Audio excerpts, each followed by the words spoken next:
Esselamun aleyküm ve rahmetullahi ve berekatuhu.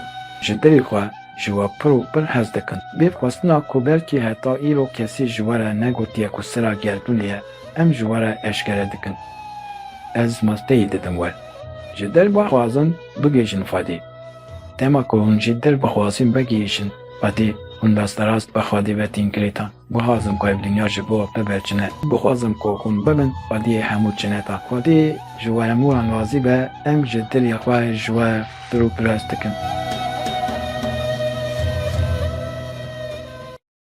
تماشاوان و بهدارên me yên hêja. Bi xêr hatin bernameya me ya sobetên Remezanê ya bi Doktor Abdulcebar Boran re. Di rojekê din a Remezanê de em hem bi we re hem jî bi xocê me yê muhterem birêz Doktor Abdulcebar Boran re bihevene. Xocê me yê muhterem hûn bi xêr hatin we sefa anîn.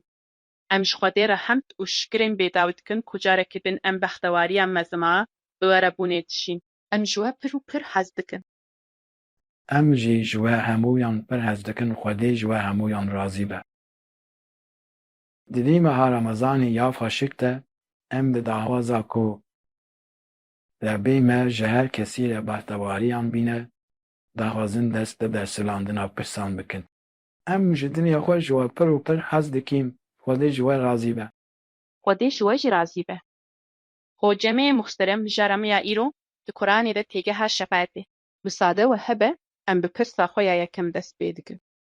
Şefaet çi ye? Ji bo kîjan kesan derbasdar e? Şefaet ji bo me alîkariya rebê me. Hem hedîsên şerîf û hem jî hemû ayet nîşan didin ku şefaet roja ku mirov li tabî mürşîlê xwe bi gunehan dizibîrîne fêran. Derbarê şefaetî de tam 11 heb ayet hene ku şefaet divê jiyana dinyayê de ye. Xwedî tana eşkere dike ku piştîmirinê şefaet ne di rojevê de ye. Di ayetên kerîmeyên 46, 47 û 48 an ên sûreya Mudessir de. Wan roja dîn derewand. Roja dîn, roja ku kes tabî mürşîdê xwe dibe. Heta ku ya yekîn were serî me, heta dema mirinê bê roja dîn derewandinê, li tabî mürşîd derewandine. Şefaeta şefeetkeran peyder nede wan. Vê demê bûyera veguherandina gunehan û bo xêran ku di roja li tabî mürşîd pêk tê asta bilinda şefaetî ye. Mirovên ku gunehîn wan dizibîrîn xêr hemû muminin. Yani tenê mumin yên ku îman di dilê wan de hatiye nivîsandin digihîjin şefaetê. Wekî din maneya lûgatî ya peyva mumin ne tenê bawermend e. Kesê ku xwediyê îmanê ye. Kes her ku heft şertên dil temam dibin, heft şertên baweriyê temam dibin û heft nîmet temam dibin dibe xwediyê îmanê. Heta ku ew temam nebin, mirov nadem bimin. Yani heta heft şertên dil, heft şertên baweriyê û heft nîmet temam nebin, mirov nade xwediyê îmanê. Ji bo ku bibe mumin divê ew temam bibin. Wekî ku niha li ser ekranê dibînin. Baweriya bi Xwedê yek, baweriya bi meleyîkan du, baweriya bi pirtûkan sê. Baweriya bi Resûlan çar, di jiyana dinyayê de hastina gihîştina Xwedê pênc. Baleriya ku xêr ji Xwedê ye û şer ji nefsa me ye şeş û baleriya vecîna piştî mirinê heft. Heft şertên dil jî ev in: girtina ekînetê ji dil, danîna îbatê, zêwîrîna dil a bi bal Xwedê ve. Debûna rêya nûrê, debûna mora dil, alêtina peyva kufûrê û nivîsandina îmanê. Di hedîsa şerîf de îman bi dil zanîn û tezdîtkirine, bi ziman botin û îrkarkirine, di endamên bedenê jî emelkirine. Şefaeta min ji bo wan kesên ku bi ziman, bi tezdîtkirina dilê xwe, ji dilê xwe kelîmeya tewhîdê tînine. Yên ku bi xwestina weçê Xwedê la îlaha îlallah dibêjin di xelasiyê de ne. Hedîsekê din yên ku bi xwestina zatê Xwedê la îlaha îlallah dibêjin, ew di xelasiyê de ne. Li dir jî şefaeta min ji bo wan kesên ku bi ziman, bi tezdîtkirina dilê xwe, elîmeya tewhîdê tînine. Li dir jî ayeta kerîme ya heştê û pêncan a sûreya Nîsayê dikeve dewrê. Yani asta bilind a şefeetê veguherandina gunehan û bo xêran e, asta jêra şefaetê jî bûn wesileyê. Kî bibe wesîleya hîdayeta kesekî din ji parê kazanca wî ji wî re jî tê dayîn. Kî bibe wesileya ku kesekî din di delaletê de bimîne, ê gunehê wî ji wî re jî parek tê dayîn. Xwedê ji we razî be. Xwedê ji we ji razî be. Hocameyê muxterem mafê şefaatkirinê aîdî çiyan kesan e? Di asta herî bilind de mafê şefaatkirinê aîdê îmamê serdemê ye. Dema em li ayetên derbarê şefaetê de dinêrin em dê yekê eşkere dibînin. Bi taybetî de ayeta kerîme ya sed û nehon a Sûreya Tahayê de roja destûrê ji bilî wî kesê ku Rehman destûr dayê ku ji gotina wî razî bûye. û xwediyê rizaya teserrûfê ye, şefaeta kesekî din feyde nade. Meryem heştê û heft li cem Rehman ji bilî yên ku ehed girtine kes nikare bibe xwediyê şefaetê. Zirûv heştê û şeş tiştên ku ew ji feynî Xwedê dihebînin ne xwediyê şefaetî ne. Di ayeta kerîme ya heft an a Sûreya Mûmin de xwestîno kesî ku tobe kiriye ji Xwedê mefîret e xwestîno îmamê serdemê ji bo wî kesî ji Xwedê mefîret e. Lê em bûyera di navbera kesê tobe kiriye û îmanî serdemê de şefaet e. Yanî veguherandina gunehan û bo fêran e. Di Enbiya bîst û heştan de jî Xwedê Teala wiha peyman dike. Tiştên li pêşiya wan û li dû wan e meleyîkên mirafiz zanin. Ew şefaet nakin ji kesê ku gihîştin razîbûniya Xwedê. Ji berî kesên ku gihîştine rizaya Xwedê şefaetê nakin. İmamê serdemê wiha ferman dike.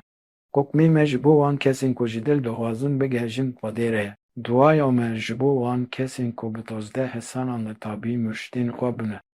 Di her dewrê de tenî kesek dikare vê pêk bîne. Ew îmamê serdemê ye.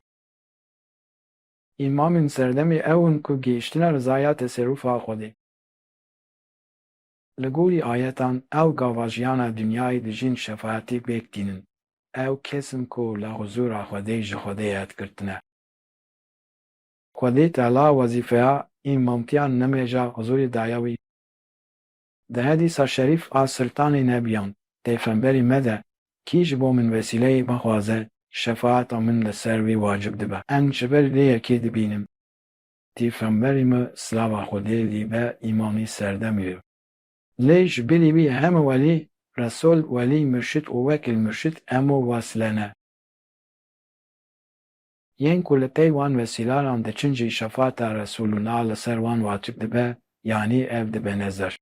Di Kur'anî de nehatiye diyarkirin ku kî dê şefaetê bike, em bizanin ku destûr dayekê ev patine rast e. Heger ez carektin wê silayta me ya derbarê şefaetê de nîşanî we bidim, di Kur'anî de her tiş yek bi yek hatî eşkere kirin. Ê kî şefaetê bike, ji bo kîjan kesan şefaet tê kirin? Hemû yek bi yek hatine eşkere kirin, Xwedê ji we razî be. Xwedê ji we ji razî be. Hocameyê muxterem di roja qiyametê de jî tê şefaet hebe. Di hedîsa şerîf de gotina min ji bo wan kesên ku roja qiyametê şefaetê dixwazin. Li vir şefaeta min tune ye.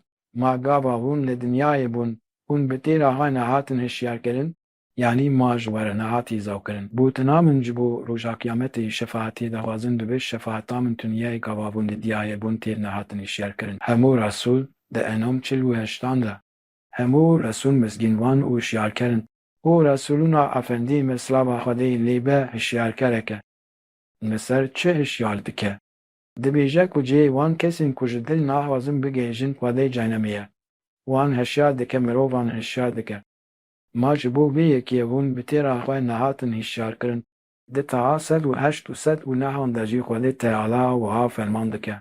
Xwedê Teala ferman dike ku roja qiyametê şefaet ji tu kesî re tu feydeyê node.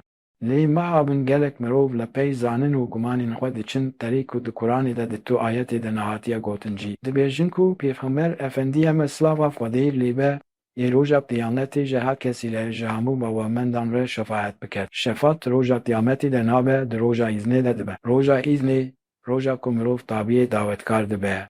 Yanî şefaet di vir jiyana dinyayê de pêk tê. Di roja qiyametê de ji ber ku destûr tê dayîn ku mirov ji canima derkevin û bikevin cinnetê jê re roja îznê tê gotin. Li vê rojê tu kes nikare ji tu kesî re şefaetê bike. وی دمی روژا پیامتی جبر کو دستور درکتنا جهنمی و کتنا جنتی تداین روژا ایزنه لیوی روژی تو کسی را ناب شفاعت کرد. گوتن من جبو ینکو روژا قیامتی ده شفاعت بغازن لبه شفاعت آمون تنه گلو گواهون لدنیای بون تیراخوانه هاتن هشیار کرن. خواده جبه راضی به. خودی جوه رازی به خوجه منی مخترم در باره مجاری دمه پشی گلی خود کرن. مصاده و هبه ام دخوازن بی ویدیویی بوا و تماشوانی خوره پالبه بکن. دابا ام القرآن الكريم دنيرن ام دبینن کو او کسین دگیجن شفاعتی کسین کو ام دبینن لسر وانگا رسول خواستنه بگیشن خودی وی دمی اون گابا دبیجن گیشتنا خودی چی فهم دکن اونه چی جمره ببیجن بێگومان ئەڤی عیبادەتێ دەبێ یانی ئەمێ پێنج وەکتن مێژن خۆ بکن هەرە دەرفەتامە هەبە ئەمێ هەرن هەژوو مرێ وی ئاوایی ئەم بمانەوی دگەهیشن خودێ تەعالی bi din û bi can nêzîkî Xwedê bû. Bi hişmendiya bendetiyê ve îbadet û duayên xwe nêzîkî Xwedê bûn. Ew ji şa damara me nêzîktirî me ye. Em jî divê bi vê hêviyê her biryara ku didin bi vî rûyî bidin. Nimêj, destnimêj, îbadet û alîkarî. خودی نصیب بکه که ام بگیشن وی. جبو کو ام گابا ساخ بن بگیجن خودی ام دکارن چی بکن Divê em bibin Xwedî takva, divê em rastgo bin, divê em beexlaq bin. Divê em li gorî hukmên ayetên Xwedê tevbigerin û ji heraman dûr bikevin. Divê em îbadetên xwe bidomînin, bi mirovan re baş bin û emelên salih bikin. همو دوستین خودی تعالی بخواستینک تنه جدل خودی خواستنه او تنه ایل خدای مزن از جته تدخوازم شکرم خو دوستانی خو بدمن دابا ساخم من بگیینه خو گلو خواستین و دواین وین به هوا هنه Belê heye. Ey Xwedayê min ê mezin, ez te pir hez dikim, ez jî wekî hemû dostên te dixwazim dawa saxim bigihîjim te. Min jî bixe nav dost û weliyên xwe, Xwedayê min vê xwestin ji we zimanê min daxe dilê min. Amîn. خوجمه مخترم ده هپیوین ده میوانه کی مگوت جبو گیهشنا خودی دوی ام ببن خودی تکوا مروبک چابا دبه خودی تکوا. بنی براستی جی ده قرآن کریم ده روم 31 ده. بری فبدن خودی بخوازن دگیجن خودی ببن خودی تخوا و نبن جمشفیکان. رسول الله افندیه مسلاوا خودی لیبه از جبو امت خواج شرکا اشکره ناترسم. تشتی کو از هری پرجه ده ترسم شرکا به شرطیه. لیا شرکا به شرطیه جبو خلاصیه جه شرکا به شرطی بری خدان ده با خورده و خواستنا گشتنا و خادی لازمه. تینه اوین کوشی شرکا به شرطی فلاس دبن اوین کو دخوازن بگیجن فاده. دروم 31 ده کی بره قبل فاده و بغازه بگیجه فاده کی به بهادی تقوا او جه شرکا به شرطی خلاص بویه. دابا ام ده قرآن کریم دنیرن ام هفت کناخان دبینن هفت کنافین تقوای دبینن. تقوای کناخا یکم خلاصیه جه شرکیه بری هادان خاده به. تقوا تیگه که کو دلی ناسی دا آواد به و پیشت کده. هر کسی که به حرمت لگوی فرمن و فرزن خاده دمشه خاده تقواییه. جبو بر که آستا هری کم خواستنا گیشتنا خاده. بلی هر کسی که لگوی فرمان و فرزن خاده دمشه خاده تقواییه. او فرز چنه خواستنا گهشتنا خواده لطابی مرشده تسلیمیات روح تسلیمیات بدن فیزیکی تسلیمیات نفسی شادو تسلیمیات عیلیه یعنی کی لگوری وان فرزن خواده لگوری وان هفت فرمان آرمانج بمشه او خواده تقوی راست هگر اطاعت بکه اطاعت لهفت فرمان آرمانج مدکه خواده تقوی خانا هری جیرا وی که جی خواستنا گهشتنا خودیه خودی تعالی وکی هوجداریا دینی حنیف مروان دخوینه کو ببن خودی تپا بوینا خودی تپا به شرطه کی بگلی دایه خودین تخوای اون کرو نسین خو تکستیه دکن نشم 32 ندیجن کو و نفسین خو تسکیه کرنه خودین تقوای چیتر زانه یعنی تنی خودین تقوای نسین خو تکستیه دکن ده پیناسه دویمین ده هاتیه دیار کرن که گاوا مرووک روی خواه بگیینه خواده ده به خودی تقوی. ده کاف 31 32 آنده. هر وها ده باکارا ست و هفته و هفت آنده ده بیجه. او نی پیمانه که و دایه خواده بجه بینن. تقوی در سینا جو خواده اف خرافه. ام خرافه بونید جکو داری فیلم ده خوش 16 û hevdê an de şeytan jî ji Xwedê ditirse. Wê demê tu kes nikare bibêje ku şeytan Xwediyê teqwayê ye. Wê demê teqwaya gunaha yekem xwastina gehiştina Xwedê ye. Teqwaya gunaha duyan destpêkirina tezkiya nefsî ye. Teqwaya gunaha sêyem gehiştina rûha bi Xwedê re ye. Ne şimsî û tu ji vî alî pir biwate ye. Xwedê ji we jî razî be, xwecemê muhterem hevpeyvîneke me ya din a derbarê mijarê de heye. Nûsade we hebe em dixwazin vî vîdyoyî jî parve bikin. Hem ayet û hem jî hadîs nîşanî me didin û şefaat yanî karê veguherandina gunehan a bo xêran. Di wê roja ku kes li jiyana dinyayê de li tabiyê murşidê xwe diçe pêkê. Li tabiyê murşidekî ji bo we çîfade dike hûn dikarin li ser vê çi ji me re bibêjin. Destûra şefaetê taybetmendiyekê ji bo wan bendeyên ku Xwedê destûr daye ye. Em nikarin bizanibin ka Xwedê tela mafê şefaetê daye kê an nedaye. Lê em dikarin di navxwest nizanê vebin. Her tiştî îfade dike huzur. Yani lazim e ciwan li pêş şopa wan werin, lazim e nifş bi wî awayî mezin bibe. Li tabiyê murşid ji bo her tiştî bextewarî ye, ne ji bo paşeroja me, ji bo ku axireta me baştir bibe. Divê ciwanên me giringiyê bidin van tiştan. Divê ciwanên me yên di vî serdemî de bi îmanekê mezin bawerî bi murşid, bi pêxemberê me û bi Xwedayê me bînin ku paşeroja wan jî axireta wan jî xweş bibe. Dostên hêjayên Xwedêyên ku li pêş şopa pêxemberê me hatine, mîna Hecî Baran Welî, Mevlana û Yûnisan. Gelo îro jî dostên heqîqîyên Xwedêyên ku di îşadkirina mirovan de wezîfedarin hene. Hene bêguman hene em bawer dikin ku heta roja qiyametê jî ê hebin. Cewhera dilan tenê Xwedê zane em nikarin bizanibin. Hene tepes hene. Yani cihê wan nagirin lê teqez kesên digihîjin hene. Mana me li her derê ne eger tu lê bigerî tu ê bibînî, eger tu lê negerî tu nene. Gava hûn murşidê xwe bibînin, tê çi bi dest bixin. Bextewarî huzur, huzur İslam huzur e. Xwecemeyê muhterem di hevpeyvînê de mêvanekî me got divê ciwanên me bi îmanekê mezin bawerî bi murşid, bi pêxemberê me û bi Xwedayê me bînin ku paşeroja wan jî axireta wan jî xweş bibe. Em dikarin dîn çawa bi ciwanên xwe bidin hezkirin? Yani ferk nake çi ciwan be çi kal de. Dîwaneke feda tala heye. O mînaka herî weş avê pîvanê sirtanê nebiyan efendiyê me pêxember jiyaye. Di wê roja ku her kesî li zer adetên cehiliyê jiyanek derbas dikir, pêxember efendiyem ku ji aliyê Xwedê wezîfedar bû. Wê civaka cehiliyê bi heft sefa hîdayeta di Quranî de bi heft fermanên armanc gihand asra saadetê. Nisa di destpêka wê de Xwedê Teala dibêje: Ey bawermendov xwe û zarokên xwe ji wê agirê ku êzingê wî mirov û kevirin biparêzin. We demê deriyê ketino dîn xwastineke. Yên ku naxwediye vê rastînê ne, cehê wan ê ku herin cehennemê ye.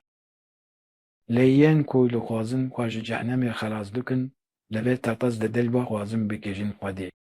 Naskirina rebey wan yê aliyê zarokan berheyê ji baxçeya zarokan û bûnaxwediyê ramanekî derbarê wî de dê bibe gava yekem a jiyana wan û bextewar an paşerojê. Wê demê Xwedê bi zarokên xwe bidin hezkirin, dîn bi wan bidin hezkirin, reftarên baş ên li hemberî kesên din bi wan didin hezkirin. Belê bi hezkirina Xwedê, bi hezkirina dîn û reftarên baş ên li hemberî mirovên derdorê. Per behsa pêxember efendiyê me bikin divê em bizanibin ku murşid tenê dikare dînê me bike û bide jiyandin. Encameke ku dê we di astin herî bilind de bexwar bike, bixwastîn dest tê dike. Heger hûn bi ser bikevin, hûnê bibinin ji Xwedê hez dikin zikrê we zêde dibin. û nimêjan de serûber didin şopandin, Xwedê ji we razî be. Xwedê ji we jî razî be. Xwecemeyê muhterem pirseke me ya bi dîn heye ku temaşevaneke me gihandiye me. Nûsade we hebe em bi hev re temaşe bikin paşê em bersiva wê ji we dixwazin. Assalamu aleykum ve rahmetullahi ve berekatuhu. Xwecemeyê muhterem hinek mirov dibêjin va pîrê min Seyîd soyê me digihîje pêxember. û naneviyê pêxember ji bo şefaetê bes e. Hûn li ser vê mijarê çi ferman dikin? Em ji dilê xwe ji we pir û pir hez dikin. Assalamu aleykum ve rahmetullahi ve berekatuhu. Hocê me muhterem, temaşevanê me dibêje, bapîrê min Seyîd bûye soyê me digîje pêxember. Gelo bûnaneviyê pêxember ji bo şefaetê bes e? Dê guman bûnanediyê pêxember ji bo şefaetî nedest e.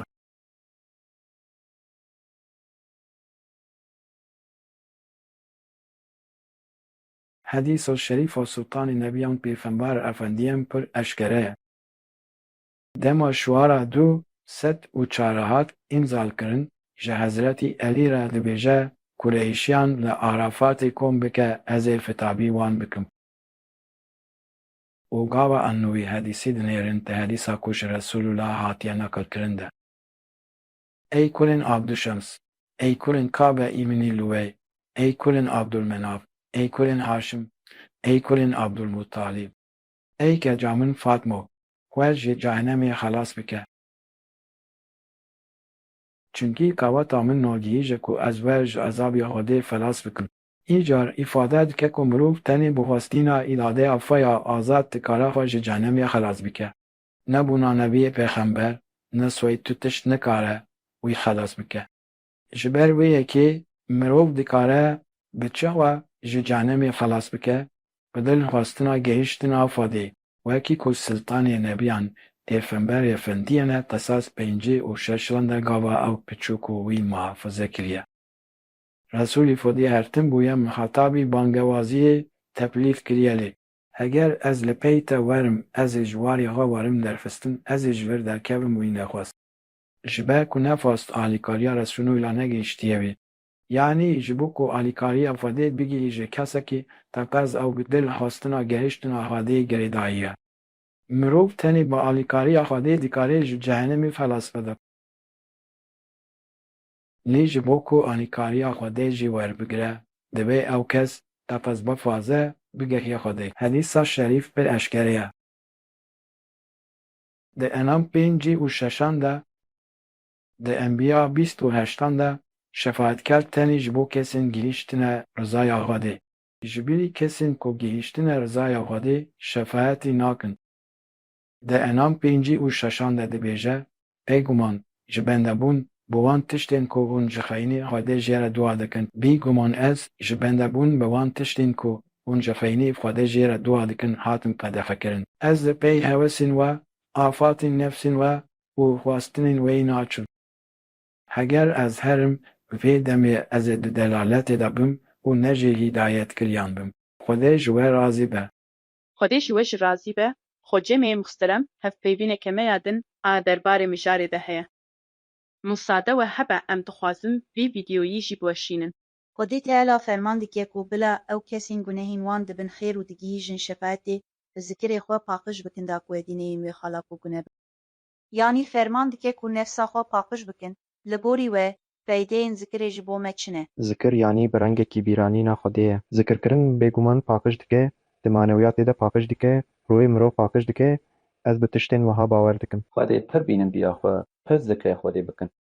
Zikir pir giring ye, bîranîna Xwedê ye, fikirandina li ser Xwedê ye, zikir li her derê jiyanê ye. Dema xwarinê dixwin, qadizên qadibin dimeşin. Mirov li ser hebûn û yekbûna Xwedê bifikire, tefekkûr bike û hîs bike. Zikir ez tesbîhatê dikim. Li gorî we feydeyên zikirkirinê çi ne? Vêya her tiştê paxekirina we. Dawa tu li wir bî, dawa tu wî zikrî bikî, ez ji xwe nikarim wî ji te re vebêjim. Tu xwe di nav huzurê da hîs dikî, tu xwe bextewar hîs dikî, dilê te rehet dibe. Em bi huzureke zêdetir radizên, em ji jiyanê bêtir, kêfxweş dibin, em ji xwarin û nefeskirtinê bêtir keyfê digirin. Em bi huzureke zêdetir radizîn. Li gorî we di navbera mirovekî zikir dike û yê nakede feq hene civab dikare vê fêm bike. Helbet be mesela ew te fêm naket dibêje zikir çi ye û derbas dibe. Lê mirovê zikir dike, ma masî ji avê derkeve dijî, divê bigihîje deryayê ew zikir li ku derê be tu ji bo çûna wir can didî. Em xwe davêjin ber rehma Xwedê ku nebin ji wan kesên ku Xwedê ji bîr dikin. Paqij dibe, dilê wî jî, hundirê wî jî bi xwe jî xweş lê dinêre, ez wiha bifikirim. Hocê me muhterem, di hevpeyvîna me de hinek mêvanên me gotin, zikir paqijîkirina rû e. Gelo hewcedariya rû bi paqijiyekê heye? Hewcediya rûyê me bi paqijiyê tune ye. Di rûyê me de tiştekî ku were paqijkirin tune ye. Yani afat di nesê de ne. Rûyê me ji xwe ji dema ku hatiye afirandin de bi 19 خجلتان هاتیه خملاندن û pakija.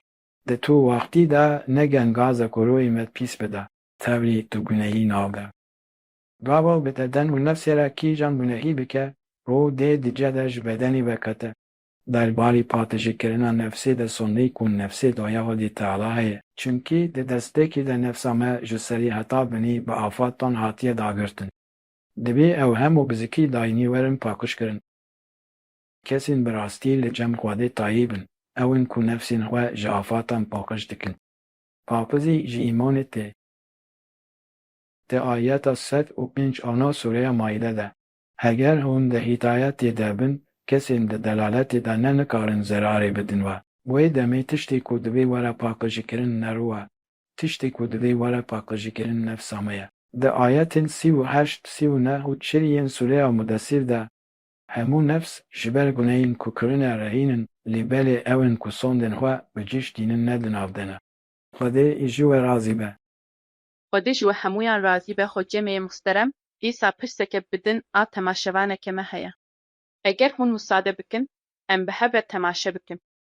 Esselamu aleykum ve rahmetullahi ve berekatuhu xocemînê muhterem. Pirseke min ji we re hebû. Min ji bo bavê xwe yê wefatiyê çil Yasîn dan xwendin gelo ev Yasîn roja mehşerê destê bavê min digirin Xwedê ji we razî. Ez ji dilê xwe ji we pir û pir hez dikim. Xocemiyê muhterem, temaşevana me dibêje, min ji bo bavê xwe yê wefat kiriye çil Yasîn dan xwendin. Gelo ev Yasîn roja mehşerê destê bavê min digirin, hûn li ser vê çi ferman dikin? Xwedê Teala dê çi bi wan bike, ew karî Xwedê ye, ew zane. Lê em mecbûr in her tiştî ku dikeve ser minê me bi awayê herî xweş ve cî bînin. Yek ji van jî wekî ku bi sed salan hebûye adet, li dûneriyê me li dû rehmetiya û xwendina Yasîn û xetimkirina Qur'anê ye. Dikirina wan de zerar tune ye, her tim feydeya ye. Em bawer dikin ku tetas xwendin lazim e, lê wekî çi? Wekî kevneşopî. Çunkî deftera amelan hawtiye girtin. Negin gazek ku hejmarên nû bikevin wer an tiştekî were zêdekirin, Xwedê ji we razî be. Xwedê ji wê jî razî be. Xocemiyê muhterem. Xocemeyê muhterem, em hatin dawiya bernameyeke xwe ya din. Ji bo van agahiyên bihayên ku we dane, em pir spasiya we dikin û em gotinên dawî dîsa ji we re dihêlin. Spas dikin careke din re bîmeyê mezin di dawiya bernameyekê de em bi hev re kirin yek. Bihêviya ku em di bernameyeke din de dîsa dest dê bikin, rahmeta feza selawata û hemû xweşîbûnên Xwedê li ser we bin. Em ji dilê xwe pir û pir ji we hez dikin. El Fatiha ma selawat.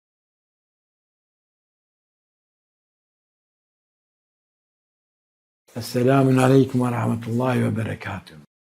Temaşevan û guhdarên me yên biqîmet. Bihêviya ku em sibê dînî saetê de di bernameya me ya sohbetên Remezanê ya bi Doktor Abdulcebar Boran re dîsa bigihîjin hev. Xwedê ji we hemûyan razî be.